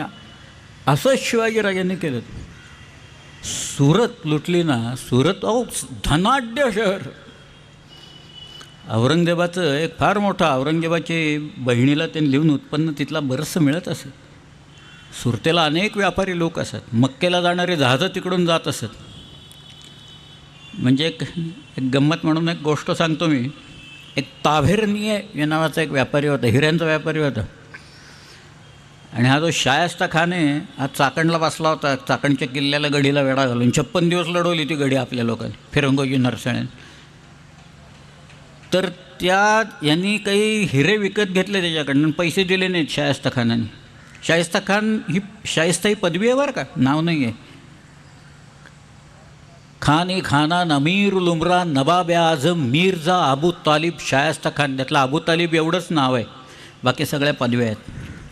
मुघलांच्याकडं असे बरेच डबल ट्रिपल ग्रॅज्युएट खूप होते, काही उपयोग नव्हता त्यांचा काहीच पदव्यांचा. पण तिथं ह्यांनी हिरे घेतले, पैसे देना, रोज मेजवान्या चालायच्या, नाच चालायचा. शेवटी हा कंटाळा तावेरने. तो म्हणाला मी आता जातो, मला गोळकोंड्याला जायचं आहे, तिथं हिऱ्यांचा व्यापार करायचा. मग शायस्ता खान म्हणाला पण तुझे पैसे बुडतील, तू जर का गेलास इथनं तर. तो म्हणाला नाही बुडणार माझे पैसे. याचं कारण मी परत गेल्या की नंतर आमच्या फ्रान्सच्या राजांना सांगेन की ह्या मुघलांनी माझे एवढे एवढे पैसे बुडवलेत. मग तुमची मक्क्याला येणारी जहाजं आहेत ना, ते आमचे लोक पकडतील आणि त्यातली लूट घेऊन माझी भरपाई करतील म्हणाले. मग शायस्ता खानानं मुकाट्यानं औरंगाबादच्या ट्रेझरीवरची हुंडी दिली त्याला. ठीक आहे. शिवाजीराजांनी किती लोकांची जहाजं पकडावीत नंतर. इंग्रजांना त्यांचा पहिला अनुभव कधी आला माहिती आहे का? राजापूरच्या वखारीतल्या लोकांनी, जो हेनरी रिव्हिंग्टन होता, मिशेल होता, रॉबिन्सन होता, त्यातल्या हेनरी रिव्हिंग्टननी ज्या वेळेला तोफा टाकल्या पन्हाळ्यावर आणि महाराजांना कळले इंग्रज लेखाचे लोक तिथं तोफा टाकतायत आपल्यावर, पुढच्याच वर्षी शिवाजीराजांनी राजापूरची वखार लुटली. या सगळ्या इंग्रजांना कैद केलं, खणून काढली वखार ती पार. पुन्हा आयुष्यात हे असलं कृत्य करणार नाहीत म्हणून त्याने खणून काढली. आणि कोणाला वासोट्यावर, कोणाला सोनगडावर कैदेत घातलं तिथं. आणि इतका त्रास दिला या लोकांना की हेनरी रिव्हिंग्टन आजारीच पडला, 3 महिन्यात आजारी पडला. त्याचं एक पत्र आहे, त्यांनी महाराजांना पत्र पाठवलं की तुम्ही मला सोडा, आता मी आजारी पडलो आहे. कशावर सोडा?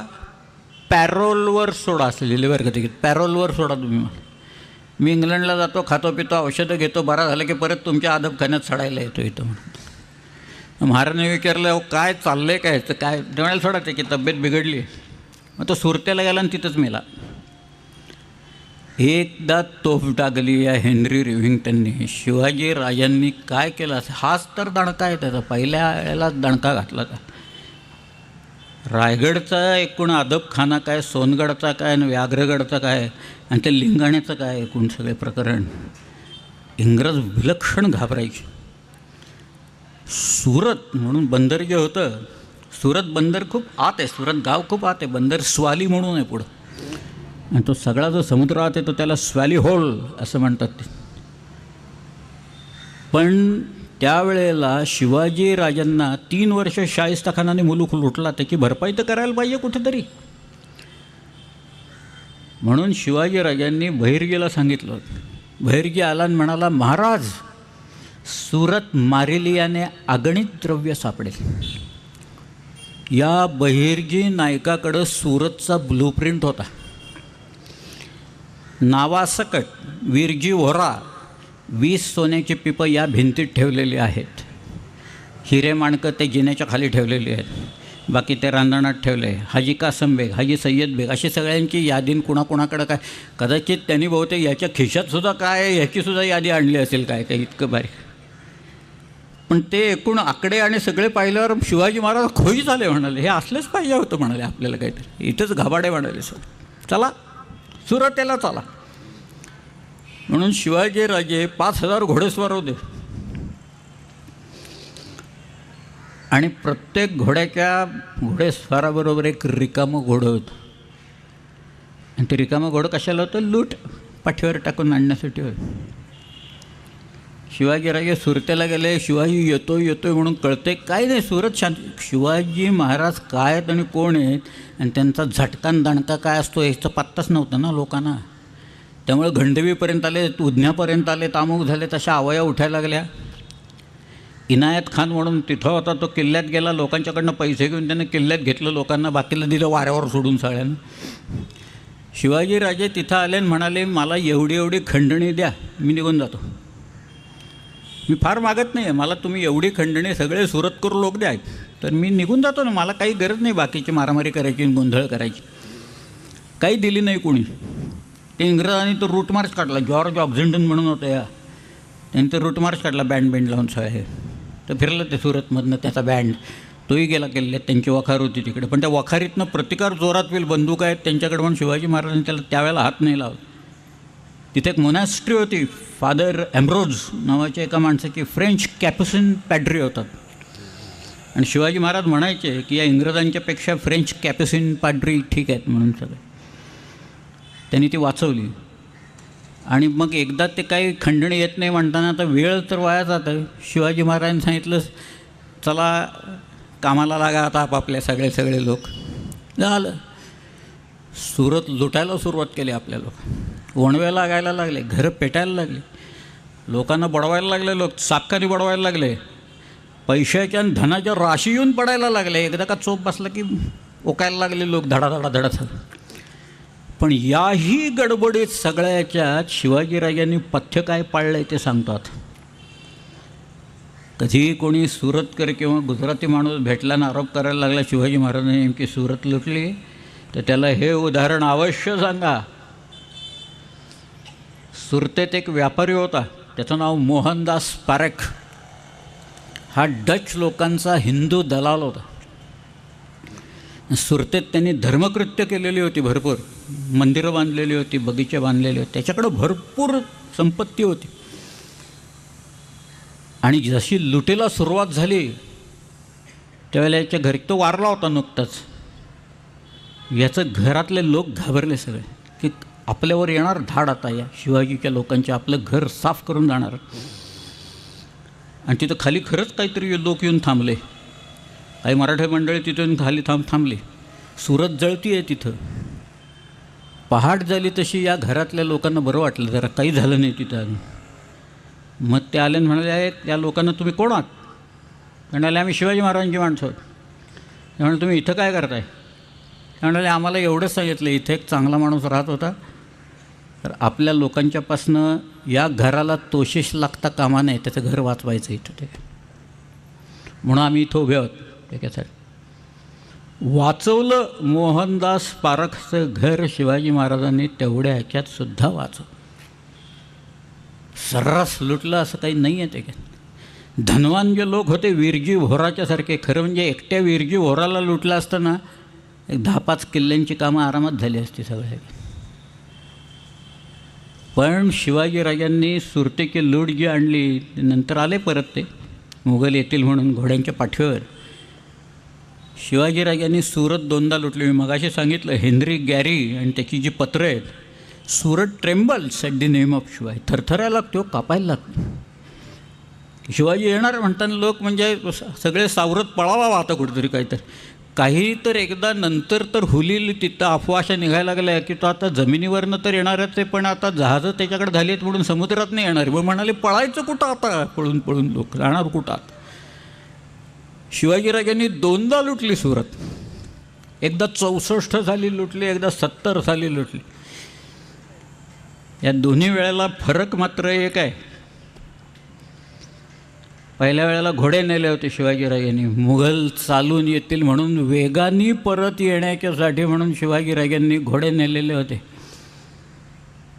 70 साली शिवाजीराजांना मुघलांचा वेग आणि ताकद यांचं पूर्ण आकलन झाल्यामुळे शिवाजीराजे बैल घेऊन गेले तिकडे सुरतला. बैलांच्या पाठीवरनं शांतपणे लूट आणली. आणि मुघल आले की चोपले जाणार, आणि आलेच. नंतर मुल्हेर की पेठ लुटली शिवाजीराजांनी. कांचनबारीच्या खिंडीतनं खाली आले. तिकडे एक वैजापूर नावाचं गाव आहे, तिथनं दाऊद खान कुरेशीनं लोक पाठवले. इखलास खान सगळे तिथं आले. भर मैदानात लढाई झाली. सभासद लिहितो, खासा राजा बख्तर घोगी घालून उभा राहिला. स्वतः शिवाजीराजे चिलखत शिलस्त्राण घालून उभे राहिले. सडे राऊत उभे राहिले. समोरासमोर लढाई. इखलास खानाचा पराभव झाला. अनेक मुघल उमराव धरले गेले. त्यांची शस्त्र मिळाली, घोडी मिळाली, सगळं सामान मिळालं. आपले लोक त्यांचे कपडेही काढून घ्यायचे, कारण आपल्याला वेश बदलून जायला लागायची म्हणून कपडेही काढून घेतले लोकांची. पण या दोन ह्याच्यातला फरक आहे की शत्रूची ताकद, ज्याला स्वॉट ॲनालिसिस म्हणतात, स्ट्रेंथ अँड विकनेसेस, पूर्णपणे कळले होते मुघलांचे विकनेसेस काय, आणि आपली ताकद किती वाढत चालली आहे शिवाजीराजांना कळलं होतं. मग सुरतेच्या या लुटीचं महाराजांनी केलं काय? मी आता माझा राजवाडा बांधणार, 7 मजली वाडा का काय 20 मजली इमारत, मोठी किंमत, 4-5 मजली नुसतं पार्किंगच असेल तिथं, वगैरे वगैरे वगैरे सगळं तिकडे. शिवाजीराजांनी सिंधुदुर्ग बांधायला संपत्ती टाकली. गोव्याच्या पोर्तुगीजांच्या उरावर एक किल्ला शिवाजी महाराजांनी बांधायला काढला. फार सुंदर वाक्य आहे सभासदाचं. त्यांनी लिहिल्या, 18 टोपकरांचे उरावर सिंधुदुर्ग शिवलंका अजिंक्य जागा निर्माण केला असं म्हटलं आहे. शिवलंकाच म्हटलं आहे ते सिंधुदुर्ग. जागा अशी हेरली होती बरोबर. कुर्ट या नावाचं बेट होतं. पाणी होतं, गोड पाणी आत. 3 विहिरी आहेत. नावंसुद्धा फार देखणी आहेत, नावं फार छान आहेत, गोड नावं आहेत. एका विहिरीचं नाव आहे दही बाव, दुसरीचं नाव आहे दूध बाव, तिसरीचं नाव आहे साखर बाव. अशी ती 3 नाव. शिवाजीराजांनी सिंधुदुर्ग काढला बांधायला. आणि महाराजांनी एक स्वारी केली. बार्सिलोर लुटलं त्यांनी जाऊन तिकडे.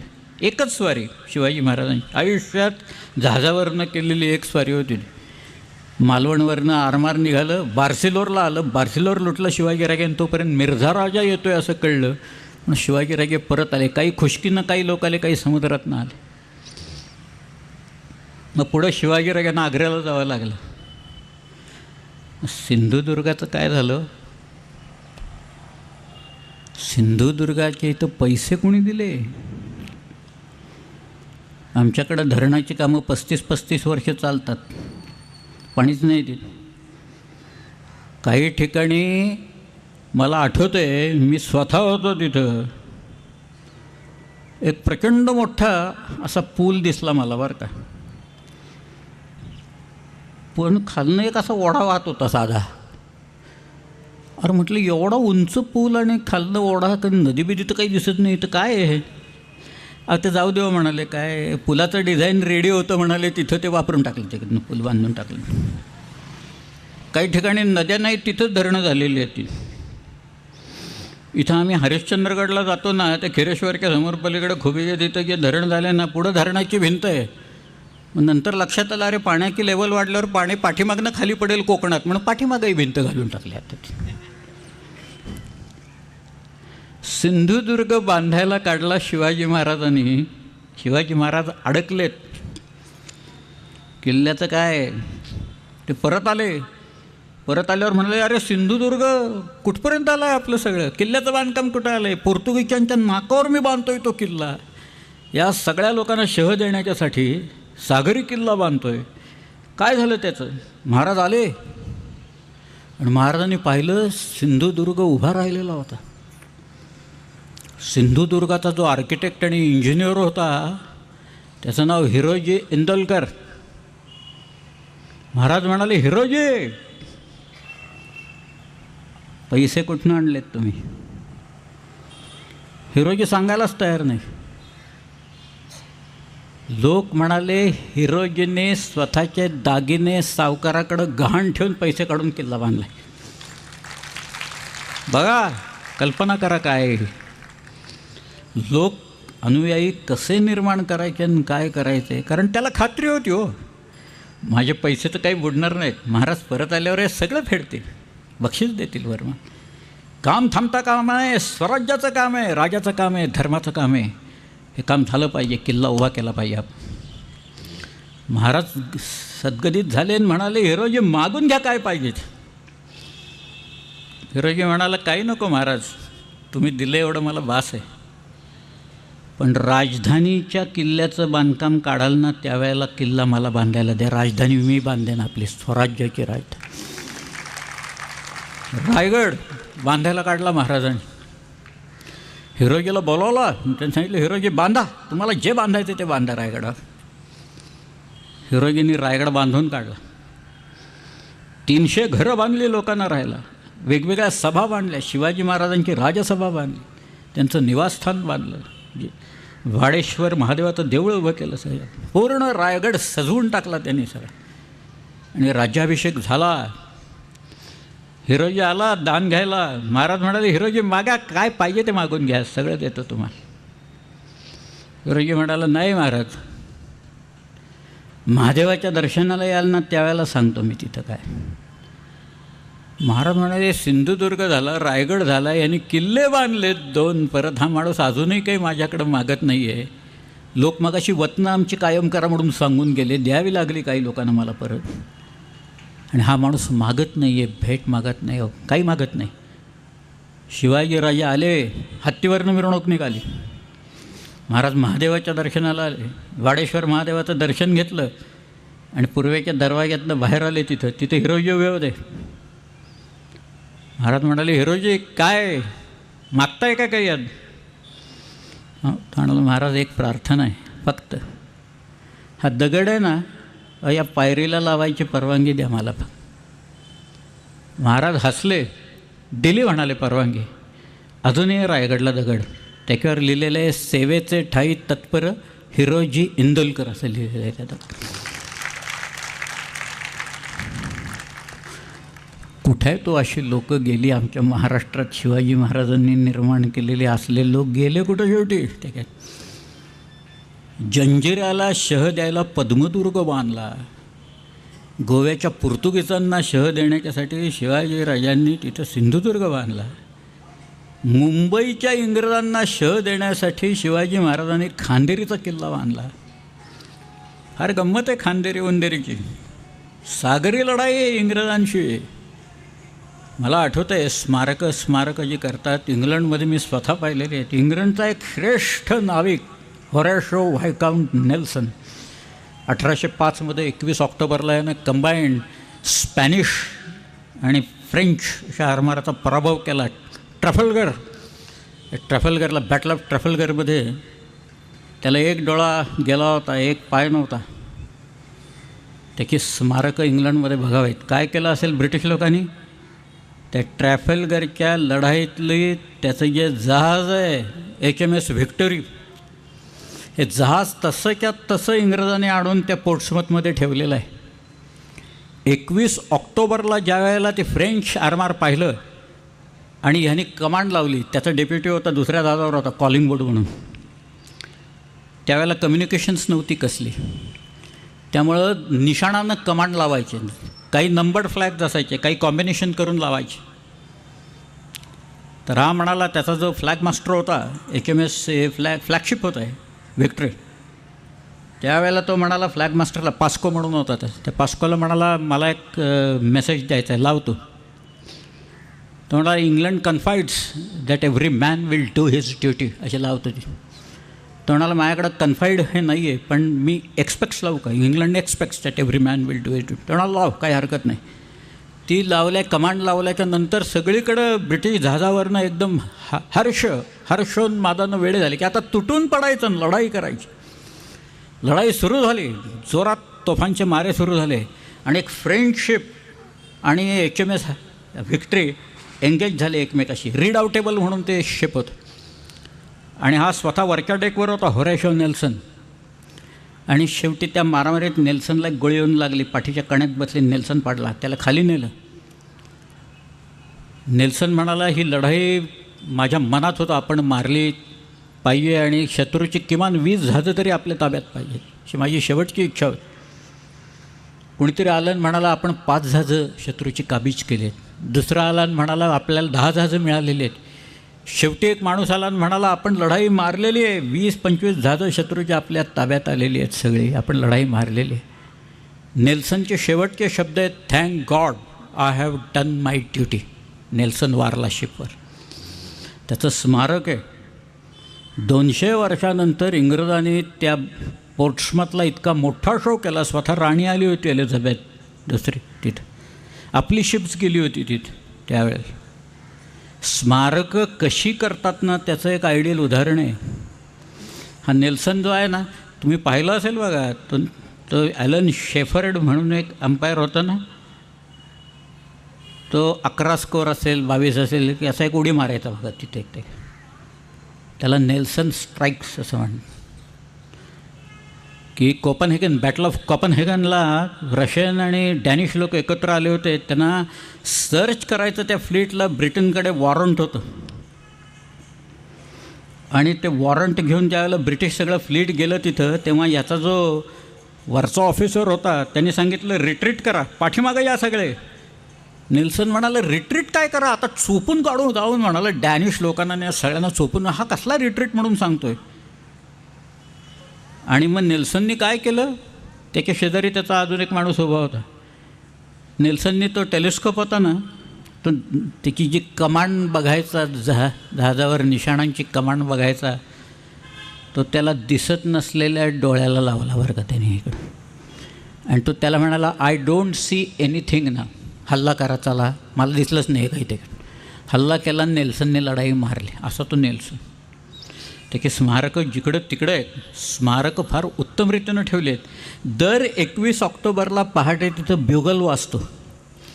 तिथं ड्रिल चालू होतं त्या सगळ्या लोकांचं. त्यावेळची भांडी, त्यावेळच्या तोफा तशा त्या शिपवर ठेवल्या आहेत. आपल्याला ते शिप बघता येतं, HMS व्हिक्ट्री बघता येतं त्याचं शिप तिथं. तर शिवाजी महाराज 1680 साली गेले, स्वातंत्र्य मिळालं 1947 साली. शिवाजी महाराजांचं स्मारक करण्याच्यासाठी आत्ता आपल्याला एक खडक मिळालेला आहे.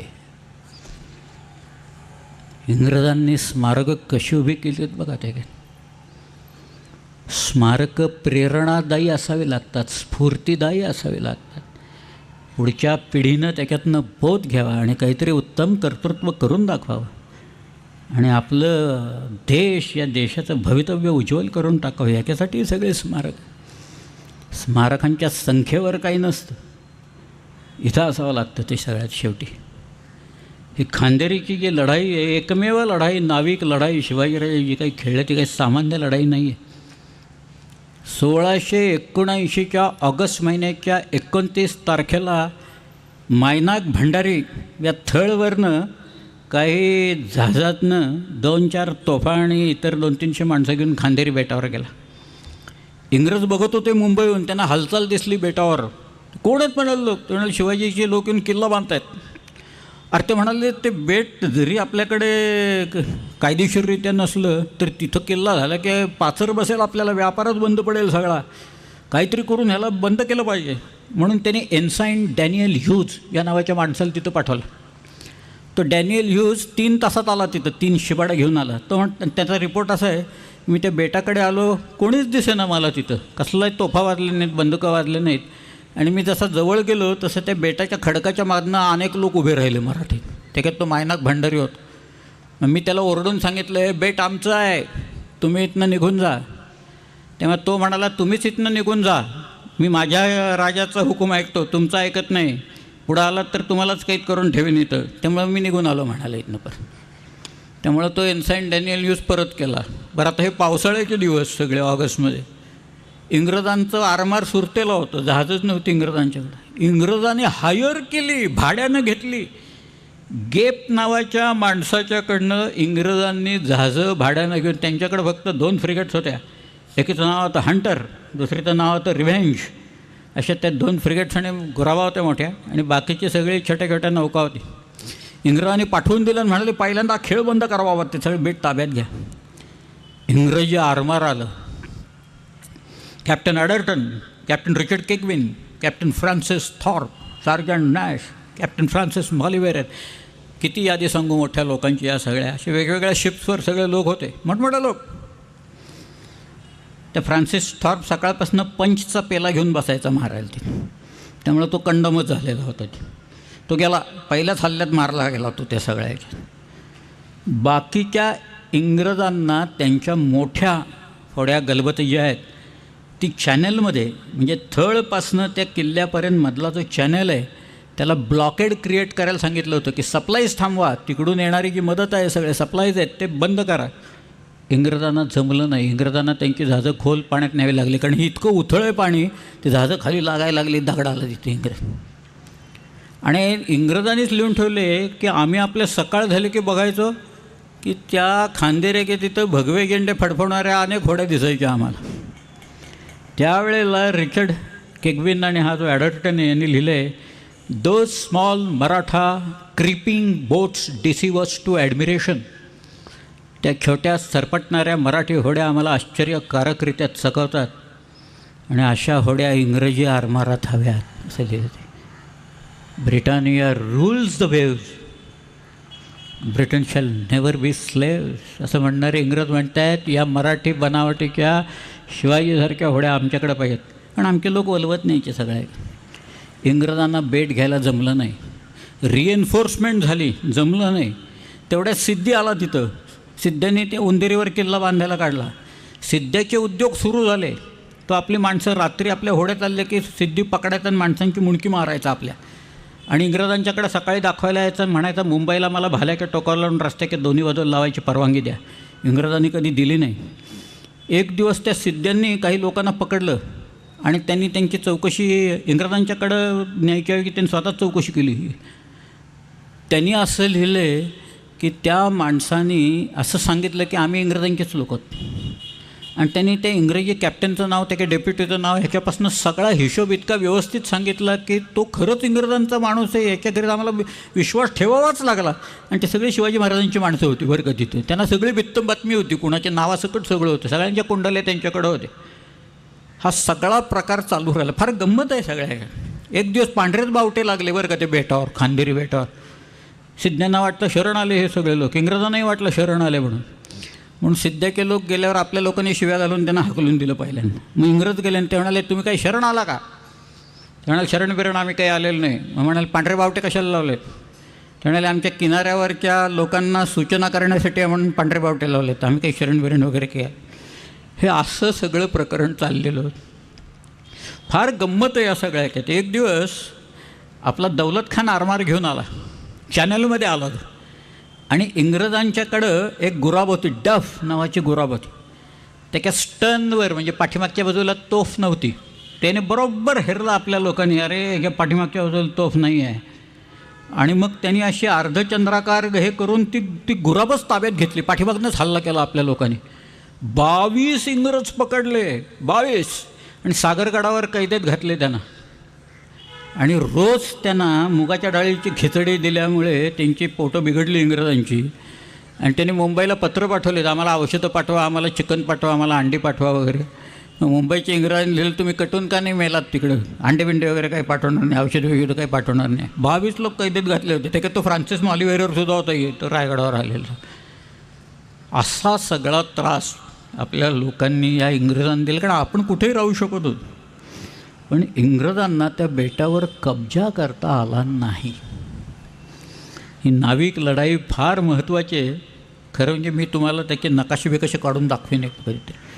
केवळ एक लढाई एक्सप्लेन करता येईल खांदेरीची. हे सगळं चाललेलं असताना शिवाजी महाराजांनी 5,000 लोक कल्याणला उतरवले. आणि त्याने एक आता अफवा होती का खरंच होतं देवजाणे. त्यांनी सांगितलं आहे आम्ही आता मुंबईला चालून जाणार आणि मुंबईच ताब्यात घेणार. म्हणजे इंग्रज अगदी वरती आरशाच्या समोर जामानेमा करतात, सूट घालतायत, टायबे घालतात आणि खाली पॅन्टच नाही, अशी परिस्थिती निर्माण व्हायची जवळ. त्यामुळे इंग्रज म्हणाले देऊन टाका बेट ते बाबा, ते काय म्हणतायत ना तर पहिल्यांदा देऊन टाका त्यांच्या ताब्यात. जानेवारीमध्ये तो तह झाला, अण्णाजी दत्तोनी तह केला आणि त्या तहान्वये खांदेरीचं बेट इंग्रजांच्याकडनं शिवाजी महाराजांनी लिहून आपल्या ताब्यात आणलं. सगळं हे सागरावरचं साम्राज्य आहे. त्याच्यात सिद्ध्यांना जरब बसली. तो पद्मदुर्ग बांधला. काय वाक्य आहे त्याच्यात सुंदर. पद्मदुर्ग वसवून राजपुरीचे उरावर दुसरी राजपुरी निर्माण केली असं वाक्य आहे. सिद्ध्यांना शह देण्यासाठी. सिद्ध्यांची तर इतक्या गमती आहेत त्या सगळ्या याच्यातल्या लायपाटलाच्या आणि सिद्ध्यांच्या. जंजिरा ताब्यात घेण्यासाठी काय केलं आहे एकच सांगतो फक्त आणि मग नंतर थांबतो मी. थोडीशी नंतरची आहे पण कोंडाजी फर्जन हे नाव तुम्ही ऐकलं आहे. तर पन्हाळा घेतला कोंडाजीनं. 60 लोकांनी घेतला. शिंगबिंग फुंकूनच घेतला. हे असंच सगळं आपलं जे असंच आहे. 60 लोक शिंग फुंकली. आदिलशाहीचे लोक मशाल घेऊन बाहेर आले की आपल्या अंधारात बसले लोक बाणाने टिपायचे. त्यांना किती बाण येत आहेत, तिरंदाज किती आहेत, लोक किती आहेत, शिंग फुंकणारी काही पत्ता नव्हता. शेवटी शरण. मग दरवाजा उघडून फौज आत घेतली आणि पन्हाळा घेतला आपल्या लोकांनी. हा कोंडाजी फर्जन नोकरीच्या निमित्ताने जंजिऱ्यात गेला. आत गेला बरं का जंजिऱ्यात. जंजिऱ्याचं बळ कुठे आहे? तोफात आहे. भरपूर तोफा ना, 300-400 तोफा तिथं. तर त्या तोफाला जे ॲम्युनिशन लागतं, जे बारूद लागतं, ते बारूद तिथं होतं. ते बारूदच उडवून द्यायचं एकदा. म्हणजे तोफाच निकामी झाल्या ना सगळ्या. त्याच्याकडं हे असं काम होतं कोंडाजीकडे. म्हणजे तो बारूद उडवायला जाणार आणि बारूदखाना उडवल्या की नंतर हा काय राहणार आहे का? म्हणजे त्याचा जीव जाणार हे माहीत असताना कोंडाजी आत गेलाय. आणि मग ठरलं आरमार कधी यायचं, कुठे यायचं आणि कधी उडवायचं, ते बारूदखाना कधी उडवायचा, हे सगळं ठरलेलं असताना सिद्ध्यांना कोणीतरी सांगितलं की हा माणूस आहे ना, हा डबल एजंट आहे, तो आपल्याला फसवतो आहे आणि तो बारूदखाना उडवायला इथं आलेला आहे. सिद्ध्यांनी त्याला पकडलं आणि त्याचं मुंडकं मारलं आणि भाल्याच्या टोकावर फिरवलं सगळ्या ह्याच्यात. ह्या अशा कथा अनेक आहेत सगळ्या ह्याच्यात. पण जंजिरा शिवाजीराजांनी घ्यायचे इतके विलक्षण प्रयत्न केले, शेवटपर्यंत ताब्यात आला नाही जंजिरा. पण समुद्रावर एक शिवाजीराजांनी आपलं एक राज्य निर्माण केलं. या सगळ्या की सगळ्याला जरब बसली. डचांना जरब बसली, फ्रेंचांना बसली, इंग्रजांना तर बसली, पोर्तुगीजांना बसली. सगळ्याची पोर्तुगीजांच्याकडनं खंडणी वसूल करत होतो शिवाजीराज. इंग्रजांची जहाजं पकडून आणत होतो. सिद्धी तर काय, सिद्धी इतका भारी होता की आपला अरमान मागं लागलं की तो मुंबईला यायचा, माझगाव डॉकमध्ये यायचा. तिथं माझगावला येऊन तिथं इंग्रजांचा आसरा घेऊन बसायचा सगळ्या. इंग्रज त्याला शेल्टर द्यायचे. पण सिद्धी म्हणजे घरात जैसा उंदीर तैसा शत्रू सिद्धी असं म्हटलेलं आहे त्याच्यात. फार त्याच्याकडनं त्रास नाही, उंदरा एवढाच त्रास. धान्य खातो ना, 15-20% धान्य उंदीर खातो एकटा त्या सगळ्या. पण या सगळ्याच्यात शिवाजीराजांनी आरमार निर्माण करावं. 300 वर्षानंतर एक सबल आरमार आपल्याकडे निर्माण झालं.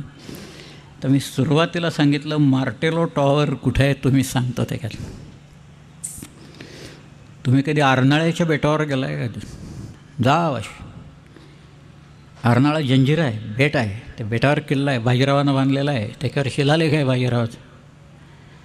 त्याच्या एका बाजूला एक बुरुज आहे आणि तो बुरुज म्हणजे युरोपियन कन्स्ट्रक्शनचा मार्टेलो टॉवर आहे तिथं असलेला. त्यामुळे हे सगळं कन्स्ट्रक्शन आपल्याला बघावं लागतं. तिथे आपल्याकडं आहे. किती बघता येईल तुम्ही सांगा त्याच्यात? काय काय बघता येईल? दुर्ग आहेत, इतिहास आहेत. अगदी तुम्ही असा दगड टाकला तर जो तवंग उठेल तो इतिहासाचा तरंग महाराष्ट्राच्या भूमीत उठेल. इतका प्रचंड इतिहास इथं आहे सगळा. आणि त्याच्यात शिवाजीराजांनी आरमार निर्माण करून एक वेगळा इतिहास निर्माण केला. आणि मग एक सरखेल दिले, नंतर अनेक दिले. सिद्धोजी गुजर होता ते. हा जो मायनाक होता, मायनाक तर बरीच वर्ष होता भंडारी. त्याच्यानंतर होता तो आंग्र्यांच्याकडं आला शेवटी, कान्होजी निर्माण झाले. कान्होजीची तर फारच मजा आहे सर. कान्होजी फार विलक्षण माणूस होता.